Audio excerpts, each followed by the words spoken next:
Fine, I'll tell one. The one? I think so. Ooh, part 7. King of Rats. Oh yeah, it gives me creeps all the time. When I was in the camp, it turned out the way that I was a camp leader's assistant, so I did her work often. I was used to being busy. Besides, being bossy was fun. It was troublesome, of course, but I earned a lot of respect from the others that way. Among the others, only Vera dared to challenge me. I am better in a fair fight anyway. Lol. We already tried it out. Should I remind you? I just wasn't prepared enough back then. Hadn't exercised the muscles and stuff. Okay. You are stronger. That's it. Back then, some chatterbox told me that Vera is afraid of the dark. I'm not afraid. Maybe you should tell us yourself. Easy peasy. Sasha came to me one night and said, "This troop isn't big enough for the both of us. Let's make a bet. The loser gets transferred." So I accepted. If only I had known what her plan was. I would have accepted anyway. In short, we had to go to the catacombs at midnight. The one who left first was the loser. A deal is a deal, as they say. So we set off at night, and the weather, almost as if on purpose, was cloudy, windy, and it was about to start raining. Besides, the flashlight barely worked. I felt like someone was watching us. We made it to the abandoned military base. We went down to the basement. Sasha was going ahead of me. We entered some room when Sasha turned off the flashlight and said, "Vera dear, let's save the battery for the way back." But I was creeped out, I said. "Let's get over the bet and have a pull-up contest." I saw her smiling the way she does. "What's wrong, Vera?" she said sneakily. "Afraid of the dark, huh?" I freaked out and turned off the light, and regretted it instantly, because I felt someone watching me, and the way they did was not nice at all. I was all sweaty as I turned the lights on, swinging the flashlight around. And Sasha was like, "So soon?" "Less than a minute!" I yelled at her and stormed to the outside, but the rain had just started. I wasn't going to go back to the camp, so I made my choice to stay before it was over. And that was the right thing to do because I go now.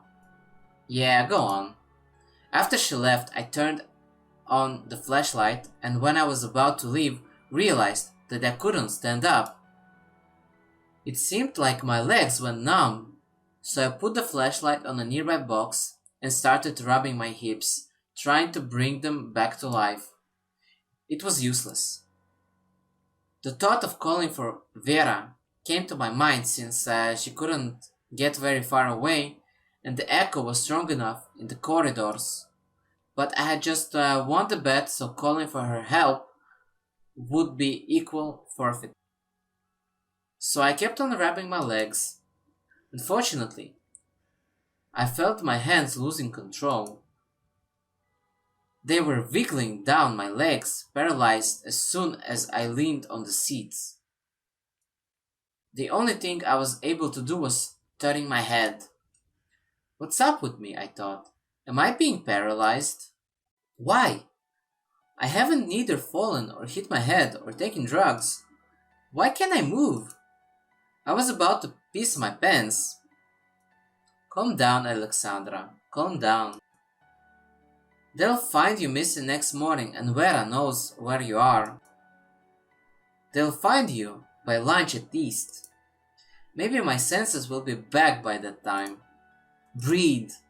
I was sitting and breathing, looking at the dim spot of light on the wall when they appeared. I heard the stomping of little feet at first. The beasts stayed in the shadow, but they got bolder and I could see their red eyes. Who were they? Rats. My flashlight was almost dead, so I could only see their shapes in the darkness.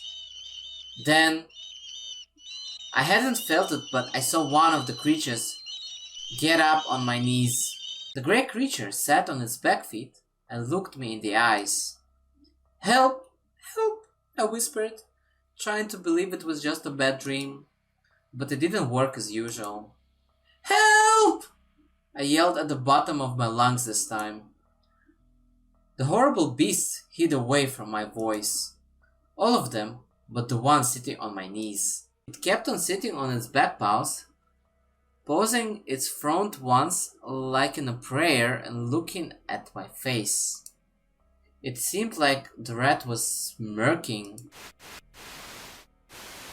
Help! I yelled again, realizing deep in my heart that no one was gonna come. Oh, I wished I were out of here. The stupid bed, the foolish leadership. What use is any of that if you are going to get eaten alive? I broke into tears of helpless. That was totally out of my plans. The rat looked away all of a sudden, like it was trying to listen to something. Then it jumped off and the air trembled with rat's footsteps. The horrible things in a single burst ran away and the room drowned in silence, breaking with my sobbing and some water drops. Was I safe then? Did my scream scare them? Or had someone heard it and come to my rescue? I burst into laughter with relief. I was sitting and giggling like an idiot because I was alive. But the fun was broken with some weird noise coming from the corridor. The noise of hundreds of small feet and squeaking rats were closing in slowly. My rescue hadn't come yet. No! I shouted. No! Get lost! But the rats didn't listen.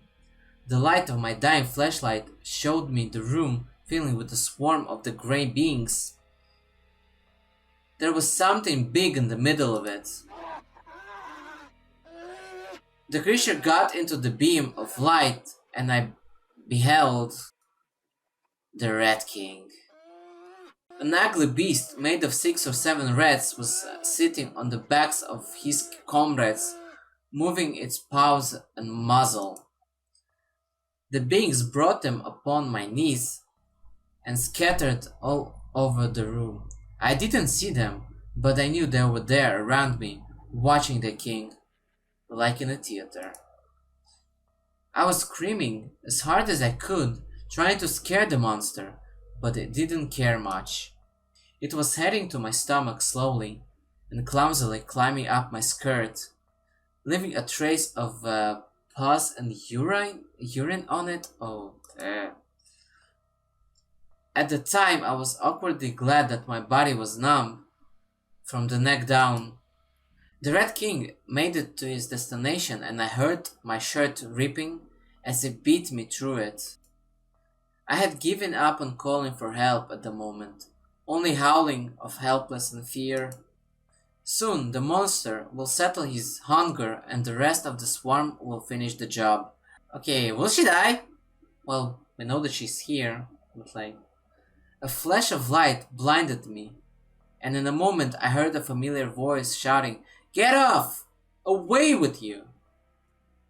I heard the ripping of fabric followed by thud as the monster was slapped into the concrete wall by a childish hand. It was Nastya, storming around the room, kicking the rats and hitting them with a flashlight as if it was a club. I don't know how it didn't fall apart. Wait, what the hell? How's Nastya there? The rats formed away, carrying their defeated king, while Nastya hugged my neck, close to knocking me out, crying, "Sasha, dearest! Don't you pass out, please." I'm fine. I stressed her off. Can't move though. Way to go, Nastya. You saved my life. You are a true hero. No words can explain how happy I was. But a terrible thought came into my mind. Nastia's legs will fail soon, just like mine did, and the rest will get both of us. And so I commanded, Nastia, you've got to get out of here. Now! Run to the camp and bring the first leader you meet here. Got it? Nastia nodded and rushed out, leaving me alone in the darkness.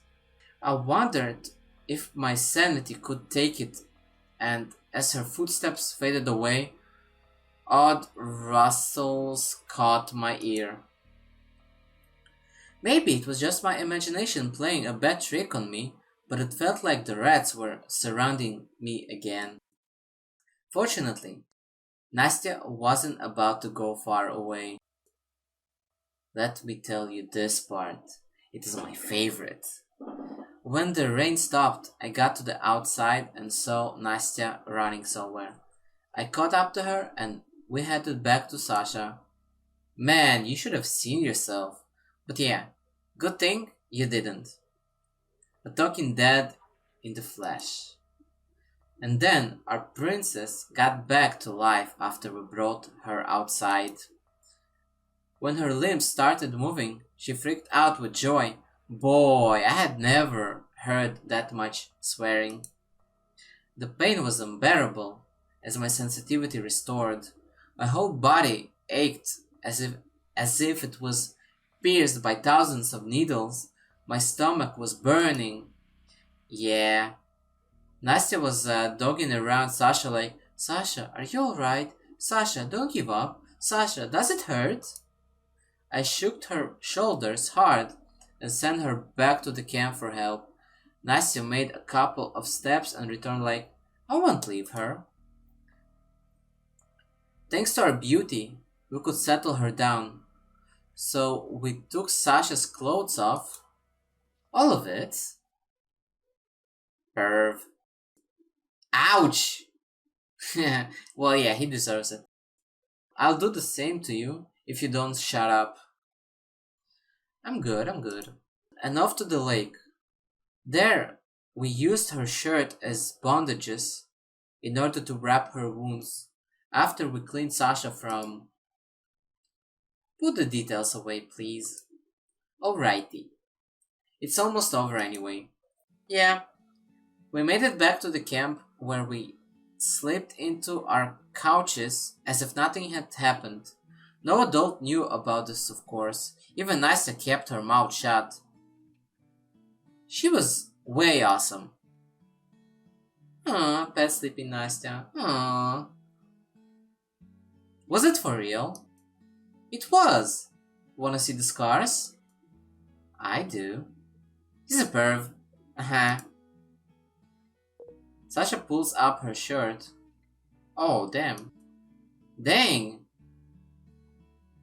It's too dark in here. Can't see a thing. Neither can I. They are too small to see. Try to touch them instead. Watch your hands, you four-eyed freak. I just wanted to touch. Yeah, come on. You can touch Petrov next time you see him in a sauna. Keep your hands off her. Okay.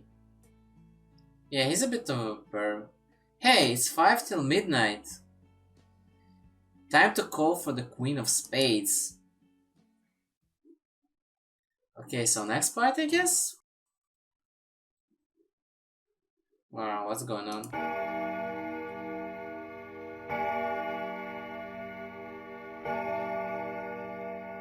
Okay, is it midnight? Queen of Spades, part 8.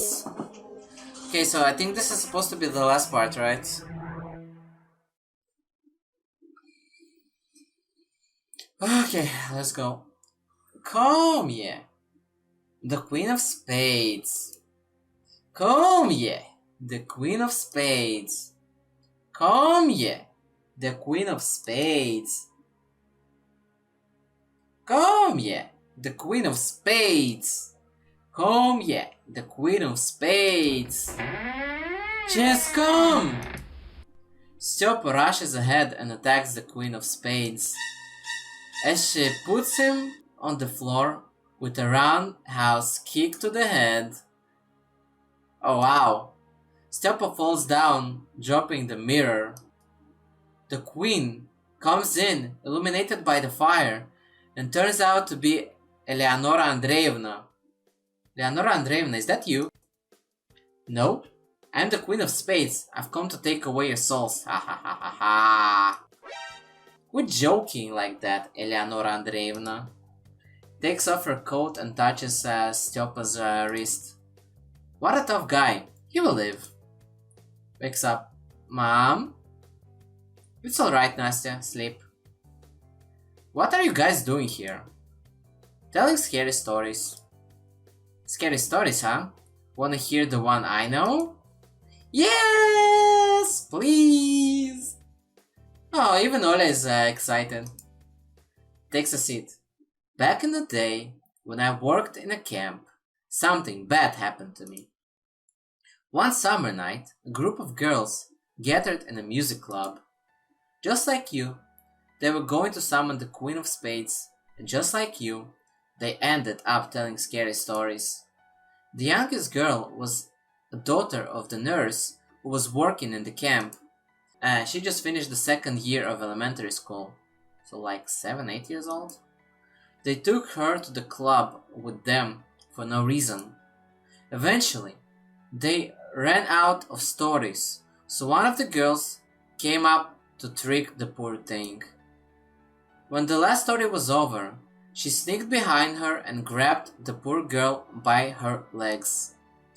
The little girl fainted and was out cold, while the others were bursting with laughter. Rude. Of course, watching someone creeped out was enjoyable, had it not only gone bad. The harmless trick caused her to have a heart attack. If only they would call for the nurse. Well, you get the idea. Panic clouded their minds. They pulled the body to the nearby forest and hid it under fallen leaves. Even forgot to check her pulse. They hid the body and left. The police were looking for the body for 3 days, and they wouldn't have found her if it weren't for the dream the nurse had the night before. She saw her daughter in the dream. Her daughter led her to the canyon where her body was hidden. Once the nurse woke up, she ran to the canyon and found her daughter's body. The police had given up on the investigation. The report said it was an accident. She is dead after all. Why should we waste our time, the police thought. The nurse could do nothing but accept it. She buried her daughter and returned to her work. This is not the end, is it? You're right. As you know, pioneers always start a bonfire at the last day of the shift. This shift wasn't an exception. When the fire was at its highest, a horrifying howl burst the pioneers' ears, and the girl sprang out of the fire covered in flames. Oh, how she cried! They managed to put the fire out, but it was too late. They couldn't save her. The burns had been severe. She died the next day. Was she one of those? Yes, she was. The one who designed the trick. What about the others? The others were found too, eventually. They found the second one in the same canyon without arms, with her heart cut out. The third girl drowned in the old well behind the camp warehouse. And the last one, her body was found in the abandoned bomb shelter. She was now gnawed to death by rats. Wait, it's actually connected to the other story somehow? Hold on! Our stories! Vera? Sasha? Lisa? Oля? This cannot be it! Tell me! Well, young man, save your voice. You are not trying to wake up the dead, are you? I don't believe this. You're just messing with me, aren't you? Suit yourself. But the story's not over yet. As you can see, the nurse murdered them, and everyone in the camp suspected her. How did she find out who killed her daughter? The same way she found out where her daughter's body was. Her daughter told her in the dream. She wouldn't lie, don't you think? The nurse got fired from the camp for no reason, and so I had to look for new work. Guess where the nurse works now? Here? Wrong. She works in a school. She sees the same nightmare every night. She sees her daughter and the girls who she killed. But sometimes... What? Sometimes she sees guests in the dream. Like her child. Dead? Attaboy. It makes no sense. I am alive, and so is Vera. And Stjopa. We have known each other since elementary school. We all played sports together. Really? What is the last name of your coach? What is the name of your first teacher? I've forgotten. Let me out of here. Please. Hehehe. He's buying it. Read out, Stas. You. Dang, that's not funny. You almost got me there. Almost? Dude, they got you 420%. Not even kidding. Fine. Rise from the dead, Stjopa. I can see you smiling. Uh-huh. How did you know about the stories? You weren't even here. It's a secret. Some secret it is. Nasty had definitely had a transmitter in her pocket. What a smart girl. Alright, it's time to go home, guys. But it's late. Can we stay here till the morning?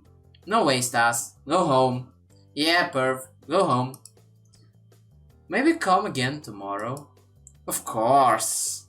Cool. So, that's it. Okay, that was pretty fun, like easy game. Even though sometimes reading was a bit hard, especially like the part by Ola. It was like, wow. Well, for me it was pretty cool to actually practice my English reading. I should do more of this. As you noticed, I'm not native. Well, hope you enjoyed it. And take care. See you next time. Like the videos if you enjoyed the content. And subscribe if you want to see more.